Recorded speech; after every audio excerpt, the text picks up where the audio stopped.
시작. 사람이 땅 위에 번성하기 시작할 때에 그들에게서 딸들이 나니 하나님의 아들들이 사람의 딸들의 아름다움을 보고 자기들이 좋아하는 모든 여자를 아내로 삼는지라. 여호와께서 이르시되 나의 영이 영원히 사람과 함께하지 아니하리니 이는 그들이 육신이 됨이라. 그러나 그들의 날은 120년이 되리라 하시니라. 당시에 땅에는 네피림이 있었고 그 후에도 하나님의 아들들이 사람의 딸들에게로 들어와 자식을 낳았으니 그들은 용사라 고대에 명성이 있는 사람들이었더라. 아멘. 베레시트 마음, 창세기 54번째 시간입니다. 육신을 따르는 자 네피림이라는 제목으로 같이 말씀 나누겠습니다. 창세기 6장부터 시작이 되는 이 노아의 홍수 이야기는 노아의 가족 이외의 세상의 모든 사람들을 익사시켜버린 하나님의 무서운 심판이 있었다는 것을 후대에 알려주셔서 이래저래 그 인간들에게 하나님의 말씀을 잘 듣지 않으면 안 된다는 겁을 주시려는 기록이 아닙니다. 그러면 단단히 성경을 잘못 보는 거예요. 창세기 1장부터 창세기 5장까지 적어도 우리가 지금까지 봐왔던 것처럼 4단락 이상의 그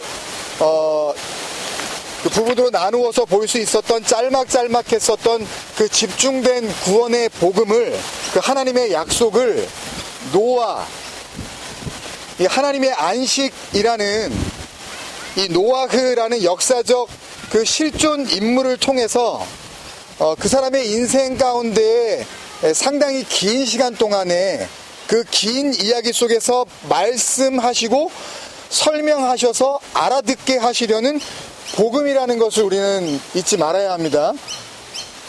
물론 이 뒤에 나오는 더 긴 이야기들, 아브라함, 이삭, 야곱, 요셉, 창세기 50장 끝날 때까지의 모든 이야기가 그 복음을 담고 있다는 것을 우리는 절대 놓쳐서는 안 된다는 말씀이죠.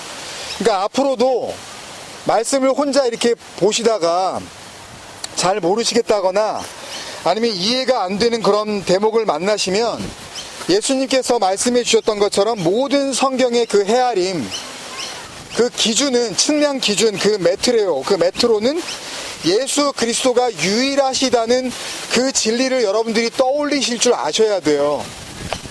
그걸 놓쳐버리시면 성경은 엉뚱한 교훈서가 되기 때문에 그런 거죠.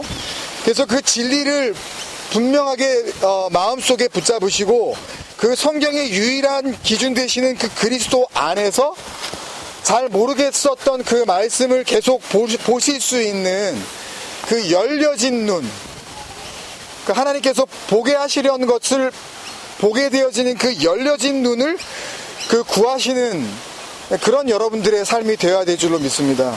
그게 하나님의 영으로 인도함을 받는 거예요. 그러니까 우리는 그래야 정말 산자인 겁니다. 그 하나님의 영으로 인도함을 받는 자들의 삶을 살아야, 그래야 주의 말씀이 나를 살리는, 기도하신 것처럼 그 네하마의 위로가 뭔지를 알게 되시는 거예요. 그러니까 살면서 그 위로가 없다는 이야기는 사실은 산자가 아닌 겁니다. 그건요. 그러니까 사실은 죽었는데 자기가 죽었는 줄 모르고 살았다고 착각하고 살아가신다는 것을 분명히 아셔야 돼요. 그러니까 그 네하마의 위로가 우리에게 정말 무엇인지 분명하게 삶을 통해서 드러나게 된다는 말입니다. 그게 성령이 거하시는 거예요. 내가 하나님의 정말 그 사람이 됐다는 의미이고, 진리의 영, 그 진리의 말씀이 나를 장악하심으로 말미암아 그 성령, 파라클레토스, 하나님의 그 위로자가 내 안에 거하시기 때문에 이제는 내가 정말 하나님이 하시는 그 위로를 이 땅 가운데 나도 위로를 할 수 있게 되는 거예요. 그러니까 아무나 위로를 하는 게 아니에요. 그러니까 이걸로 구원을 받는 거란 말입니다, 여러분. 그러니까 이게 마치 그 무슨 뚱그릉 잡는 이야기냐라고 생각을 하시면 다시 좀 전에 있는 말씀들을 좀 듣는 그런 좀 그 노력이 있으셨으면 좋겠어요. 그게 그런 이 갈급함이 없다는 이야기는요. 그러니까 우리가 생각하는 소위 하나님을 믿는다는 그 본질적인 신앙에 대해서도 여러분은 관심이 없으신 거예요. 그렇게 하려면은 이런 식의 교회 생활도 하실 필요가 없어요. 그냥 내 맘대로 그냥 사시면 돼요. 어차피 그건 구원이 아닙니다. 그걸로 구원받는 거예요. 뭘로요? 그 보혜사로 구원받는다니까요. 하나님의 그 선물 성령을 받았느냐 안 받았느냐로 구원이 결정이 되는 거예요. 여러분들이 이해를 하시든 이해를 못 하시든 그거하고는 상관이 없어요. 하나님은 그것만 보시려는 거예요. 아들의 영, 그 그리스도의 영, 진리의 영이 그 안에 있느냐 없느냐만 보시려고 하는 거란 말이에요.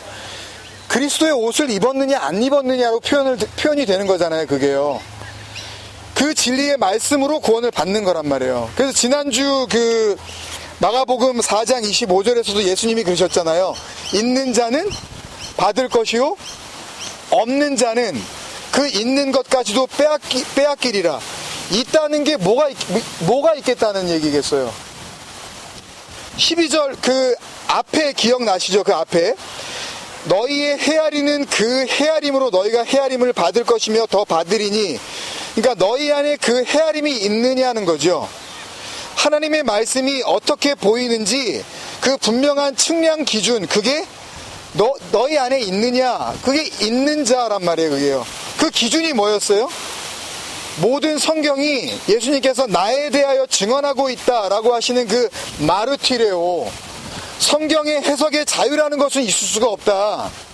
말씀을 내 맘대로 취사 선택할 수 있는 그런 각 사람이 다른 은혜를 받을 수가 없다는 거예요. 은혜는 하나란 말이에요.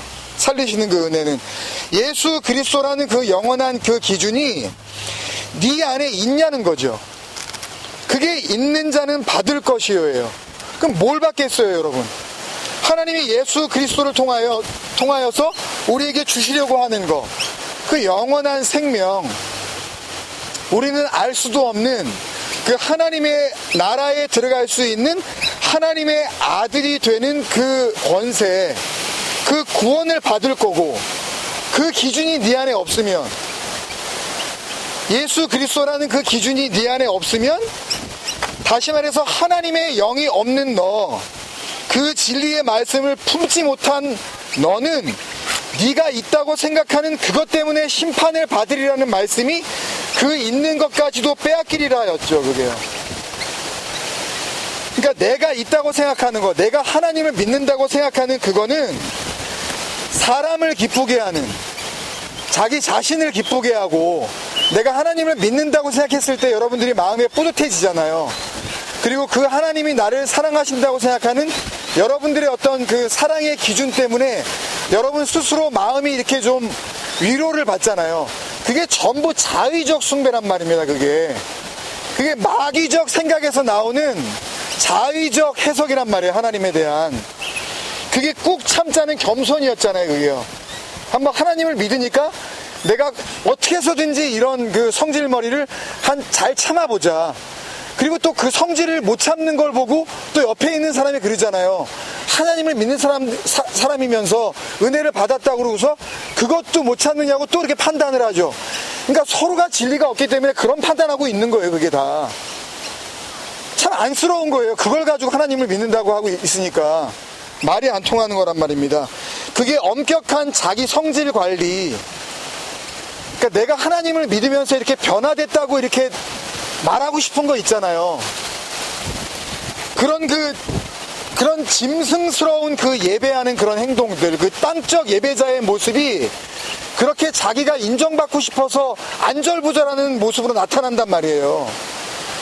그러니까 그런 사람에게는 진리가 없는 거죠. 하나님의 영이 없는 거예요. 그게요. 그리스도의 옷을 못 입었다는 말입니다. 그게. 하나님이 오래 참고 기다리실 때에 뭘 하지 않은 거예요. 그러니까 그 베드로전서 3장 20절에서 뭐 하지 않은 자들요? 복종하지 않은 자들. 그 복종하지 않는다는 게 하나님은 말씀을 하셨는데, 성경 속에서 하나님이 뭔가 이렇게 하라고 말씀하셨는데 그 말씀대로 살지 않는 나쁜 놈들을 의미하는 게 아니잖아요. 그 복종하지 않는다는 아페이데이아는 각자의 여러분들의 육체를 통하여, 그게 성경이라고 말씀드리지 않았습니까? 성경은 다 쥐고 태어나는 거예요. 성경책이 없어도 걱정할 필요 없어요. 성경은 내가 이 몸뚱아리로 내가 쥐고 태어나는 거예요. 그 육체를 통하여서 알려주시고 있는 진정한 생명을 알아보지 못하고 있는 자들, 이 몸뚱아리가 진짜 생명인 줄 알고 그걸 소망으로 삼고 있는 자들, 그게 복종하지 않는 자들이에요. 이걸 보고서 내가 살았다고 하는 인간들, 온 세계 인간이 다 그러고 있지 않습니까? 그게 복종하지 않는 자들이에요. 그걸 뭐라고 부르냐 하면 오늘 육신이라고 불러요. 그걸요. 오늘 3절 말씀에 하나님의 영이 없는 그들, 하나님의 영이 영원히 그들과 거하지 않으리라. 그리고 나서 그들을 뭐라고 부르냐 하면 육신이 됨이라 그러잖아요. 그냥 고깃덩어리예요. 그냥 히브리 단어로 베사감후 바사르인데요, 그게 다 고깃덩어리지 이런 뜻이에요. 그냥 하나님의 영이 없으면 그냥 짐승이라고요. 그게요. 그런 인간들을 하나로 보는 거예요. 그냥 고깃덩어리로. 하나님의 영이 그 사람에 없으면 그걸 그냥 육신이라고 부른다고요. 그러니까 옷을 입어도요, 입은 게 아닙니다. 고기에다가 옷 입히는 사람이 있습니까, 여러분? 입어도 입은 게 아니죠. 그건 고깃덩어리니까요. 부끄러운 게 그대로 노출된 상태를요, 바사르, 육신이라 그래요. 그래서 성경에서 나오는 육신, 인간들이 하나님의 진리를 알지 못하고 있는 상태를 하나님이 뭐라 그러시냐면 하체를 드러냈다, 이렇게 이야기를 하는 거예요. 그러니까 우리가 지금 옷을 입고 있어서 우리의 부끄러움을 가리고 있는데 이거 가지고 못 가린다고요. 그래서 사도 바울이 구원의 모습을 그리스도로 옷 입었다, 그렇게 이야기를 하는 거고, 사도 요한도 역시 구원의 완성을 설명하는 계시록에서 그렇게 온 이야기를 여러 번 하고 있는 거죠. 그러니까 계시록 7장에 보면 구원받은 성도의 모습을 묘사하면서 그들이 옷을 입었는데 그 옷은 어린 양의 피에 그 옷을 씻어 희게 한 옷을 입었다 그러죠. 뭐 그런 옷이 어디 있겠어요. 뭔가 이걸 설명을 하려고 하는 거죠. 비유적으로. 또 계시록 19장에 보면 어린 양의 혼인잔치에 들어간 사람들, 하나님의 그 완성된 나라에 들어간 그 사람들의 기쁨을 이야기하면서 그때 그들이 입은 옷이 뭐라 그래요? 깨끗한 세마포 옷을 입었다 그러죠. 그러니까 옷은 중요한 거란 말이에요. 그 계시록 19장에 그 성도들이 입은 그 세마포, 깨끗한 세마포 옷을 이야기하면서 그 옷이 아니라는 것을 알려주는 말이 바로 뒤에 나오죠. 그 옷은 성도들의 거룩한 행실, 착한 행실, 옳은 행실이었다라고 이렇게 알려주잖아요. 그러니까 이렇게 번역이 돼 있으니까 또 어떻게 이걸 설교를 하냐 하면, 그래서 성도들은 옳은 행실을 이렇게 해야 된다, 착하게 살아야 된다, 이걸 이렇게 설명하잖아요. 그 옳은 행실이라고 한 번역한 그 헬라어 단어 타 디카이 오마타 톤 하기온 에스티는 하나님께서 자기의 거룩함을 두고 이 정도 거룩한 게 진짜 거룩함이야 라고 선언하는 선포거든요. 그게요. 그러니까 진짜로 뭘 행동으로 옮기라는 이야기가 아니라 하나님이 뭔가 무죄 선언하시는 그런 지금 장면을 이야기하시는 거예요. 그래서 레위기 6장에 보면은 제사장의 복장에 대해서 하나님께서 설명하시는 그 장면이 나오는데, 이 세마포 옷과 이 바사르, 우리 육신이 어떤 관계가 있는지 알려주고 계세요. 한 절만 볼게요. 제가 레위기 6장 10절인데요 레위기 6장 10절 앞부분만 읽겠습니다. 제사장은 세마포 긴 옷을 입고 세마포 속 바지로 하체를 가리고, 이때 이 하체가 바사르, 육신이에요. 인간의 수치스러운 내면, 반드시 무언가로 가려져야만 하는 그런 부끄러운 곳, 그것을 이야기한다고요. 고기 위에다 옷을 덮어라, 그 부끄러운 알몸 위로 세마포를 덮어라, 그런 뜻이라고요. 제사장이 그걸 입으라 그러시는 거예요. 세마포, 하나님의 그 무죄 선언, 그리스도라는 옷으로 덮으셔서 하나님의 아들로 만드시겠다는 그 구원하시는 복음을 담고 있는 말씀이에요. 그러니까 이 진리의 옷을 안 입으면요, 하나님께서 그냥 그 바사르, 그냥 육체대로 그대로 있으면, 그러면 하나님의 구원에 있어서 실패한 거죠. 실패자예요, 그게. 그걸 네필림이라 그러는 겁니다. 거인이 아니에요. 그런 뜻은 전혀 없어요. 히브리어 사전을 아무리 뒤지고 찾아봐도. 타락자, 오늘 4절 말씀에 나오는 그 네필림은 타락자, 반역자, 배신자라는 의미의 단어예요. 그 명사 네필이라는 단수명사에다가 복수명사를 만드는 임을 붙여서 네필림이 된 거예요. 타락자들이 된 거죠. 동사 원형이, 네필림을 만든 원형이 나팔인데요. 나팔은 떨어지다, 추락하다, 불구자가 되다, 실패하다는 의미거든요. 그러니까 네필림은 당연히 떨어진 자, 추락한 자, 타락한 자, 불구가 된 자, 실패한 자가 되는 거예요. 그러니까 오늘 1절부터 4절까지 말씀은요, 이 나팔, 이 실패, 네필림들, 이 육신이라는 부끄러움을 가리는 데에 실패한 자들이 누구인지를 그 데퍼니션하고 있는 거예요. 실패가 뭔지, 인생의 진정한 실패가 뭔지를 알려주시는 말씀이라고요. 1절부터 전부 그걸 설명하고 계신 거예요. 이걸 다 설명드릴 수는 없고요. 1절만 한번 보겠습니다. 사람이 땅 위에 번성하기 시작했다고 돼 있으니까 오늘 1절 말씀 보시면 사람이 땅 위에 번성하기 시작할 때 그들에게서 딸들이 났다 그랬잖아요. 사람이 땅 위에 번성하기 시작한다고 돼 있으니까 우리는 어떻게 받아들이냐 하면 아담과 하와 이후에, 목이 아프네요, 인간의 숫자가 급격하게 늘어나기 시작했다는 걸로 보이잖아요. 그런 뜻이 아니에요. 여기 번성했다라고 번역한 단어나 번성하기 시작됐다라고 번역한 단어는 성경에서 단순히 숫자가 많아진 상태를 의미하는 그런 의미로 쓰여진 적이 한 번도 없어요. 시작할 때에 이 시작되다라고 번역된 히브리어 동사 할랄은요, 수치를 당하다, 더럽혀지다, 부정하게 되다라는 그런 의미의 시작을 의미해요. 그러니까 그때부터 어떤 존재가, 어떤 상태가 더러워지기 시작한 그런 시작, 부정하게 되어진 그런 시작, 오염되기 시작한 어떤 그런 시작을 말하는 시작이라고요. 예를 들면 창세기 49장에 보면은요, 야곱이 죽어가면서 12아들을 불러놓고 12아들 한 사람 한 사람에게 유언을 하는 장면이 나오죠. 그때 제일 먼저 맏아들인 루벤에게 하는 유언을 보면 이 할랄이라는 단어, 이 시작하다라는 단어를 거기에 쓰고 있는데요. 창세기 49장 4절인데 3절부터 제가 보겠습니다. 루벤아, 너는 내 장자요, 내 능력이요, 내 기력의 시작이라. 위풍이 월등하고 권능이 탁월하다마는, 이 권능이 탁월하다라는 말은 한마디로 얘기하면 넌 참 힘은 좋다, 그런 뜻이에요. 근데 물의 끓음 같았은즉, 이 파즈 캄마임이라는 그 히브리어인데요, 음탕한 남자의 정욕이 아주 이렇게 그 불일 듯 하는 거예요. 그러니까 라헬의 레아의 몸종이었죠. 창세기 35장에 보면 사실상 자기 아버지의 어머니나 마찬가지였던, 서모에서 어떤 빌하와 이렇게 통간하는 장면이 나오지 않습니까? 지금 그 이야기를 하는 거예요.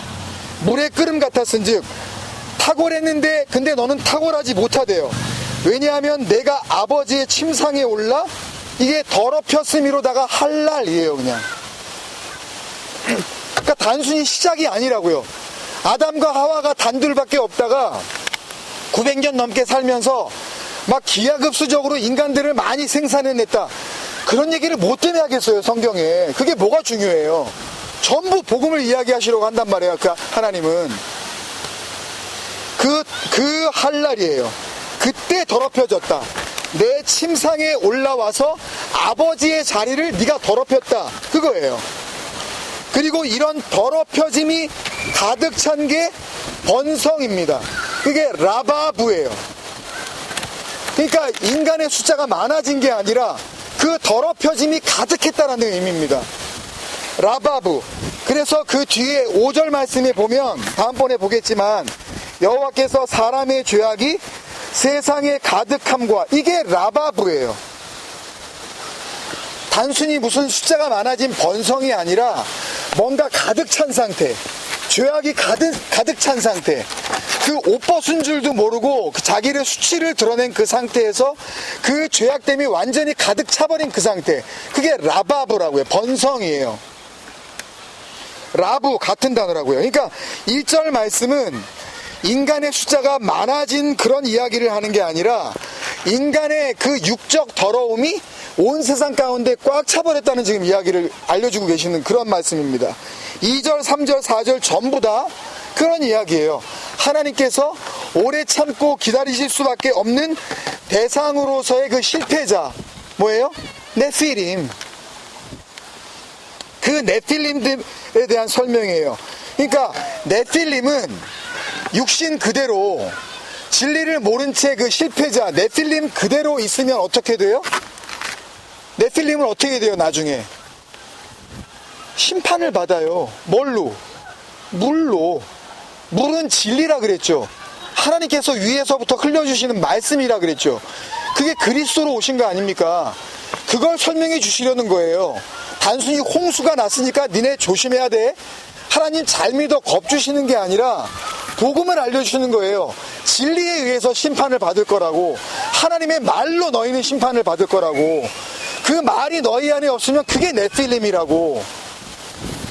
이미 심판을 받은 겁니다. 네필림, 하나님의 영으로 인도함을 받는 데에 나팔, 떨어져 버린 자들은 더 이상 하나님의 아들이 아니라는 말씀이에요. 그냥 고깃덩어리, 육신, 바사르입니다. 그냥 옷을 입어도 부끄러움을 가릴 수가 없는 그 짐승들, 그 더럽혀진 옷, 아버지의 침상을 더럽히는 할랄, 죄악이 가득한 그 번성, 라바브, 그리고 4절의 마지막에 나오는 용사, 이 깃보르라는 단어도 자기 힘을 믿는 강한 자라는 의미예요. 세상에 믿을 인간 하나도 없다. 나를 믿어라. 자기 힘을 믿고 자기 경험을 믿고 자기 생각을 의지하는 하나님도 그래서 그렇게 믿어요. 내가 생각하는 게 옳다고 생각하고 그리고 하나님을 믿는다고요. 그게 깃보르예요. 용사입니다. 뒤에 나오는 명성이 있는 사람들도 뭐 유명했고 싸움을 잘해서 뭐 이름을 떨쳤다는 그런 의미가 아니라 여호와의 이름을 불러야 하는, 여호와의 이름으로 불려져야 하는 하나님의 아들이 아니라 그냥 지들 이름으로, 그 사람의 이름으로, 땅적 존재의 이름으로 불려져 있었던 그 땅적 사람들이었다라는 그런 말씀이에요. 이게 다 한마디로 뭐예요? 네필림이에요. 실패자입니다, 이게. 그래서 나중에 이스라엘 백성들이 가나안 정탐을 하게 되는데요. 민수기 13장 이야기죠. 그들이 거기서 가나안 땅에 들어가서 아낙 자손들을 보고 왔는데 그들을 뭐라고 그래요? 네필림의 후손이라 그래요. 여러분 생각해 보세요. 분명히 성경은 노아와 다 합쳐서 그 8가족 이외에는 살아남은 사람이 없다 그랬습니다. 그런데 어떻게 네필림의 후손이 있을 수 있겠냐고요. 네필림은 혈통을 이야기하는 것이 아니라 하나님의 진리가 없는 자들이 면면이 이어져 와서 또 역시 그 실패자로서 또 태어난 자들을 이야기하는 거예요. 진리가 없는 상태에서 살아가는 그 이방인들. 그래서 네필림의 후손들은 언제나 이 땅 가운데 번성할 수밖에 없는 겁니다. 진리가 그 안에 없는 자들로. 그 말씀 민수기 13장 34절에 보면은요, 네필림의 후손인 아낙 자손의 거인들을 보았나니 이렇게 돼 있는데요. 원문에는 또 원문이라 그랬더니 또 누구는 또 뭐 목사님 원문 봤어요 그랬는데, 제가 말하는 원문은 그냥 히브리어 원어 성경이잖아요. 원문 없어요. 원문 다 없어지고 복사본밖에 없어요. 히브리 원어 성경에 보면 그런 말이 없어요. 거인이라는 말은 히브리어 단어로 라파라는 단어가 따로 있거든요. 근데 거기에는 그런 단어가 없어요. 근데 이런 단어를 번역상에 그냥 넣어버리니까 네필림의 후손인 아낙 자손의 거인들을 보았다. 그러니까 네필림은 자이언트였다. 그래서 천사가 내려와서 사람의 딸과 결혼을 하면 아주 거대한 인간들이 태어난다. 이런 걸 상상하게 만들어놨잖아요. 그러니까 번역 한마디를 잘못해버리면 성경은 아주 웃기는 이솝 우화가 돼버리는 겁니다. 그런 거에 눈을 돌리지 마세요. 그러니까 그런 쓸데없는 걸 궁금해 하시지 마시라고요.